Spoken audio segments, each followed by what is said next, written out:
ભારત હંમેશા મસાલા માટે પ્રખ્યાત રહ્યું છે. ભારતીય મસાલાની સમગ્ર વિશ્વમાં નિકાસ થાય છે. આ મસાલાઓમાં એક ખાસ ગરમ મસાલો છે તજ, જેને અંગ્રેજીમાં તજ કહેવામાં આવે છે. તે તેના ખાસ મીઠા સ્વાદ અને સુગંધ માટે જાણીતો છે. તો ચાલો જાણીએ કે તજ કેવી રીતે તૈયાર થાય છે. જ્યારે તજનું ઝાડ યોગ્ય કદમાં વધે છે, ત્યારે તેને કાપવામાં આવે છે અને તેને ટ્રકમાં ફેક્ટરીમાં લાવવામાં આવે છે. અને અહીં સૌ પ્રથમ તેને પાણીથી સાફ કરો. અહીં ફેક્ટરીમાં આ કુશળ કામદારો આ ડાળીઓમાંથી ગાંઠો કાઢે છે અને હવે આ કામદારો ખૂબ જ કાળજીપૂર્વક આ ડાળીઓની ઉપરની છાલને ધારદાર હથિયાર વડે અલગ કરે છે અને આ છાલ પોતે તજ છે. હવે તેને બધી ડાળીઓમાંથી છાલ કાઢી નાખી છે. તજના નાના ટુકડાને આ લાંબી જાળીની અંદર નાખવામાં આવે છે અને પછી તેને સૂકવવા માટે રાખવામાં આવે છે, જેથી તે સારી રીતે સુકાઈ જાય. તમને જણાવી દઈએ કે તજને તડકામાં સૂકવવામાં આવતી નથી, તેને છાયામાં જ સૂકવવામાં આવે છે. આનાથી શ્રેષ્ઠ ગુણવત્તાની તજ બને છે. લોકો આખા દાળ, ખાંડ અને તજ પાવડર બંનેનો ઉપયોગ કરે છે, પરંતુ આખા દાળની માંગ ઘણી વધારે છે.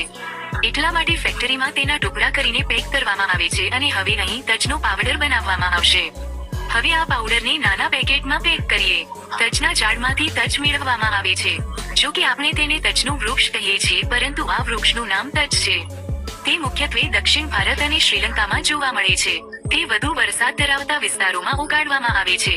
અસલી તજનો રંગ આછો ભૂરો હોય છે અને જ્યારે તમે તેને તમારા હાથમાં પકડો છો, ત્યારે તમારી આંગળીઓ પર રંગ છોડતો નથી. જ્યારે કેટલીકવાર નકલી તજ પર રંગનું સ્તર લગાવવામાં આવે છે.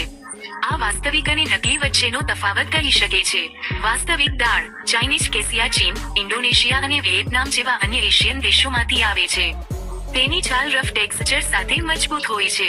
તેનો રંગ ઘેરો બદામી અને સ્વાદમાં મસાલેદાર છે. કેશિયાને નીચી ગુણવત્તાની ગણવામાં આવે છે, જ્યારે સિલોનને ઘણી વખત સૌથી શુદ્ધ સાચા તજ તરીકે ઓળખવામાં આવે છે. આ વૃક્ષોને 12-15 ફૂટની ઊંચાઈ સુધી વધવા માટે 2 વર્ષ લાગે છે અને પછી જ તેમની કાપણી કરવામાં આવે છે. આ કામ સ્થાનિક ખેડૂતો કરે છે. ત્યાં સુધી આ ખેડૂતો તજના નાના છોડ ઉગાડતા રહે છે. કઠોળ, ખાંડ અને ડાળીઓ ખૂબ જ તીક્ષ્ણ હથિયારો વડે કાપવામાં આવે છે અને તેમાંથી લાંબી દાંડી બનાવવામાં આવે છે અને બંડલની જેમ ચુસ્તપણે બાંધવામાં આવે છે. હજારો વર્ષોથી તજનો ઉપયોગ કરવામાં આવે છે. પ્રાચીન ઇજિપ્તમાં તે એક કિંમતી સામગ્રી હતી, જેનો ઉપયોગ પસાર થવાના વિધિઓમાં અને શબ પરીક્ષણ માટે કરવામાં આવતો હતો. આજે પણ સમગ્ર વિશ્વમાં તજનો વેપાર થાય છે અને તેને મસાલાની રાણી કહેવામાં આવે છે. તજના ઘણા સ્વાસ્થ્ય લાભો પણ છે.